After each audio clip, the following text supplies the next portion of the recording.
My name? Emily Davis.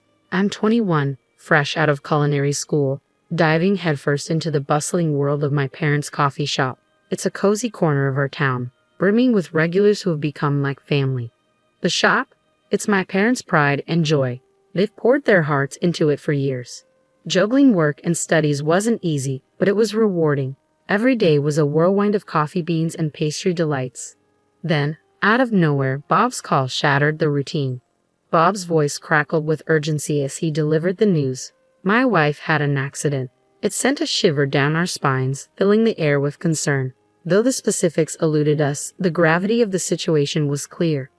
Without hesitation, we agreed to care for his children while he tended to his wife at the hospital. They were still tender souls, craving comfort amidst the chaos.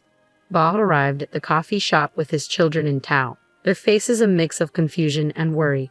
I opened my arms to them, offering solace in the familiar warmth of our shop. Hours later, another call came, this time with a lighter tone. While my sister-in-law was out of immediate danger, her injury required rest. Bob entrusted us with the care of his little ones a while longer, a responsibility we embraced without hesitation. I was caught in a quandary. Between running the coffee shop with my parents and being an employee there myself, juggling childcare every day seemed untenable. After much deliberation, my parents and I reached a compromise. I'd step in for about 2 weeks. Initially, I fretted over my ability to care for my nieces and nephew adequately, but they surprised me, swiftly melting any doubts with their easygoing demeanor. Even in moments of uncertainty, my mother's unwavering support buoyed me. As the weeks rolled by, our routine settled into a comfortable rhythm. Then, just as normalcy began to return, Bob's call shattered the peace once more. His words weighed heavily. My wife's still not herself. Would you mind helping out with the kids when she needs a hand? Caught off guard, I wrestled with the request, but the thought of my nieces and nephew needing care nudged me towards a decision. I can manage on occasion, I finally conceded. Soon enough, a message arrived from my sister-in-law. Could you watch the kids tomorrow?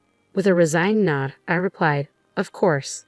The day my sister-in-law sought my aid, I embarked on a whirlwind of responsibilities. Mornings meant ferrying my nephews to kindergarten, followed by afternoons of tending to them at home. Mom popped in from time to time, offering her reassurance.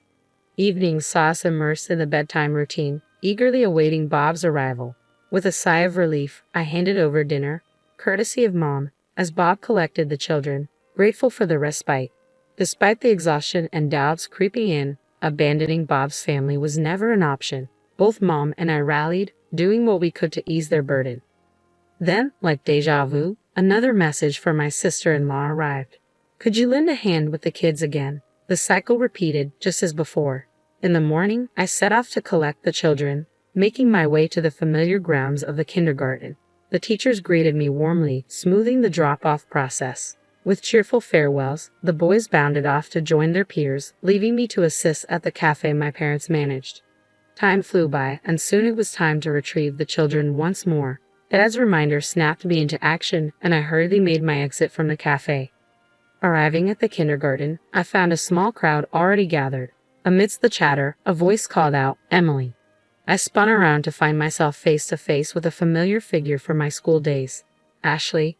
The surprise painted across my features mirrored hers. It was an unexpected reunion indeed. Long time no see, she exclaimed, her smile infectious. It turned out her child was also enrolled at the same kindergarten as my nephews. Though eager to catch up, the bustling atmosphere wasn't conducive to lingering conversations. We swiftly exchanged contact details before parting ways. The following day brought a pleasant surprise. Ashley appeared at the cafe during my shift. Sensing the opportunity, my parents graciously encouraged us to take a breather from our duties and catch up when the rush subsided. I gladly seized the chance to reconnect with Ashley. Ashley's fondness for our cafe warmed my heart, yet her demeanor shifted suddenly, as if a weighty memory had resurfaced.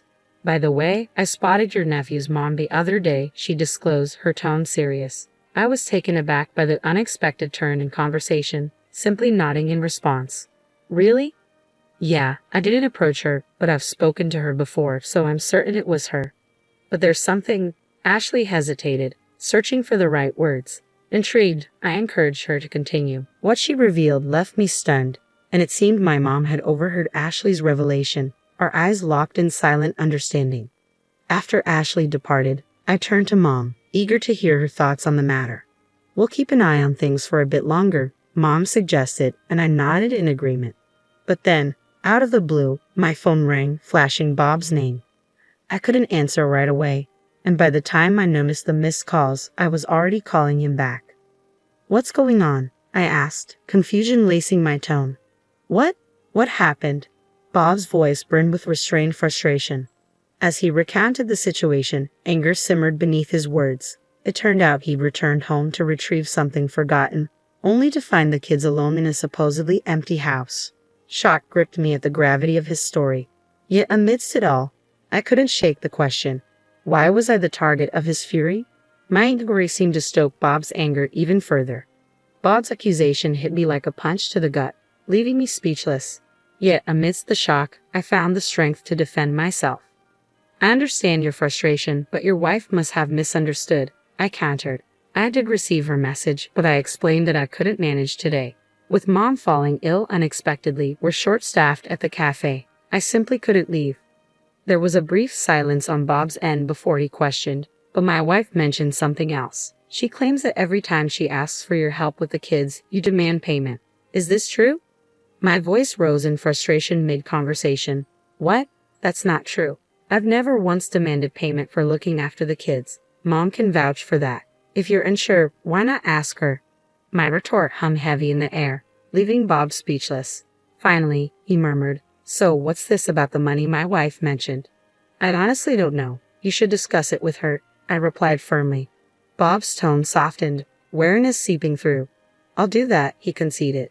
Despite my reservations, I couldn't hold back any longer, not after hearing the ongoing conversation. I felt compelled to share what I'd learned from Ashley. Bob's response was heavy with exhaustion. "Let me mull it over," he sighed and ended the call. As the dust settled, concern for Bob nagged at me. I confided in Mom about our conversation, seeking solace in her presence. Days ticked by without a word from Bob, leaving us uneasy. Then, just when we thought the dust had settled, another message from Bob's wife arrived, requesting my help with the kids as usual. Initially, I hesitated. The recent revelations left a bitter taste in my mouth, making me question my willingness to continue helping. But Mom intervened. Mom advised me to reach out to Bob before responding to his wife, so I promptly forwarded the message to him. Within minutes, Bob's reply arrived. It was evident he had been grappling with his emotions, but my message seemed to provide some clarity. With Bob's feelings in mind, I responded to his wife with a simple okay and proceeded to collect the kids as usual. After dropping the children off at kindergarten, I made a crucial call. Hanging up, I steeled myself for what lay ahead. Everything was set in motion. Upon arriving at the cafe, I found Bob already there, his face etched with tension. It was a stark departure from his usual demeanor, leaving me uncertain of how to approach him. But before I could ponder further, Mom stepped forward.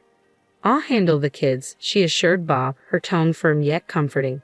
"You need to focus on resolving things with your wife. Emily, I'm trusting you." Bob's reaction to Mom's words was palpable as he nodded in acknowledgement. Returning the nod, I affirmed, "Okay, I'm on my way." We made our way to Bob's house together, a silent understanding passing between us. Pausing at the doorstep, Bob fumbled with his keys, his hands trembling slightly. I chose to overlook it, respecting his need for composure. Inside, the muffled voices of my sister-in-law and a few other women drifted through the air. Bob unlocked the door with shaky hands, pushing it open slowly as we entered with utmost care, hoping not to disturb the conversation. Their chatter became clearer as we ventured further into the house. "How's your foot holding up?" My sister-in-law's voice floated into the hallway, responding to a query. "It's getting better, nearly healed," came the reassuring reply. Oh, realization dawned on me. The odd sensation I'd been experiencing lately suddenly made sense. Briefly distracted, I quickly refocused, tuning back into my sister-in-law's conversation. "But once my foot's back to normal, Bob will start expecting me to pitch in more, and I won't get to relax like I do now." "Ah, yes, your sister-in-law and her parents have been a huge help with the kids, haven't they? You're really fortunate." "Absolutely," came the response, tinged with sarcasm. "It's a real stroke of luck to have Emily, the perpetually single and unemployed homebody, always at our beck and call." My sister-in-law's words ignited a simmering fury within me. I'd harbored suspicions of exploitation, but her callous attitude still caught me off guard. As anger surged through my veins, I could no longer contain it. With a burst of indignation, I flung open the door to the living room and strode in, my sister-in-law's startled expression meeting my gaze. I fixed her with a steely glare, the words tumbling from my lips like hot coals. Yes, I may not be married, and I may reside at home, but I'm far from idle. Our assistance was extended in good faith, believing you were genuinely in need, not to facilitate your leisure. I hadn't anticipated such a callous response from my sister-in-law. Instead of addressing her attitude, she seemed more concerned about my unexpected presence and how I gained entry into the house. "Why are you here? How did you get in?" she questioned, her tone devoid of warmth. A tap on my shoulder drew my attention, and I stepped back to reveal Bob standing behind me. As her gaze shifted to him, her eyes widened in surprise. Bob's voice, colder than mine, sliced through the tension. "I let us in. You've been deceiving me all along. You're despicable. You've been pocketing the money I gave you for your own use instead of giving it to Emily, haven't you?" My sister-in-law's complexion paled as Bob confronted her. Sensing the tension, I approached her friends, signaling that it was time to depart. With awkward expressions, they filed out of the room, leaving behind a palpable air of discomfort. Among them, Senior Ashley caught my eye as she left. She had encountered my sister-in-law before and seemed troubled by her recent behavior. Our unexpected encounter sparked a conversation, and Ashley offered her assistance in resolving the situation. Once the room emptied, my sister-in-law's tears began to flow as she opened up. In summary, she explained that since the birth of their second child, managing childcare had become increasingly challenging. Bob's demanding work schedule left her overwhelmed with household duties. When her injury occurred, the support from my mother and me had been a lifeline, easing her burden. Gradually, she found herself relying on our assistance. Regarding the money provided by Bob, she confessed that since her marriage, she had lacked personal finances. The temptation to use the funds for personal expenses became irresistible due to this financial strain. My sister-in-law's explanations didn't quite ring true for me. Sensing my skepticism, Bob suggested we call it a day. Taking his cue, I bid farewell and left their home. Arriving back home, I found my mother waiting anxiously. It appeared my dad was looking after my nephews, affording me the opportunity to confide in my mother about everything. Her expression turned thoughtful as I recounted the events. "I see. It sounds like a matter they need to sort out," she remarked, before turning her attention back to my nephews. I followed suit, joining them as they greeted me with wide smiles and called out, "Aunt Emily." Despite the whirlwind of emotions swirling within me, I made a conscious effort to mask them, focusing instead on engaging with my nephews. Several hours later, Bob returned home, announcing that he would spend the night at our parents' house. My mother, seemingly grasping Bob's intentions, simply nodded in acknowledgement. After tucking his children into bed, Bob sat down with our parents and me to explain his decision.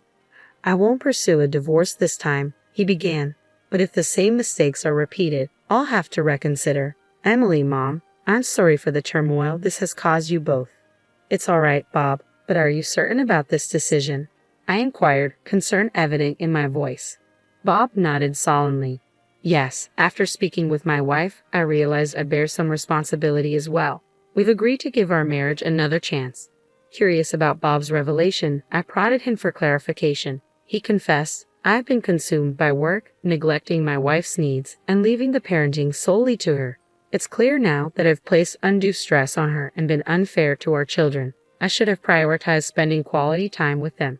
As Bob spoke, a whirlwind of emotions swept through me. Yet Mom's response brought clarity to the situation. "I understand," she said, her tone thoughtful. "While forgiving may be challenging from a personal standpoint, as a wife and mother, I empathize with the complexities of your decision. If this is what you've both agreed upon, I won't stand in your way. Just ensure you keep your private matters private this time." Bob nodded in acknowledgement, a flicker of apprehension crossing his face as he bit his lip. Since then, neither Bob nor my sister-in-law have made any requests of me. In fact, I haven't crossed paths with her at all. It's likely uncomfortable for her to confront me, and while Dad's frustration simmers over her lack of apology, I find solace in the absence of awkward encounters. When I shared my reluctance with Bob, he assured me, "I understand. I'll do my best to minimize any chance encounters between you two." Thanks to his efforts, my routine gradually regained its familiar rhythm. At the chime of the doorbell, I turned only to find Bob standing there with my nephews in tow. Releasing Bob's hand, the kids darted toward me, their voices ringing out joyfully, calling my name. "Aunt Emily." My nephews' cheerful voices rang out as they rushed into my arms. With a warm smile, I embraced them, relishing their affection. As the kids chatted with my parents over slices of cake, Bob leaned in, his voice low and earnest. He confided that while my sister-in-law was remorseful, she harbored reservations about the children's fondness for me, preferring they avoid seeing me. Hearing this, I couldn't help but feel a twinge of resentment towards her. After all, she had brought this upon herself. Though I knew there might come a time when I have to confront her again, for now, the wounds of the past remained fresh. It seemed unlikely that I would soon forget what my sister-in-law had put me through.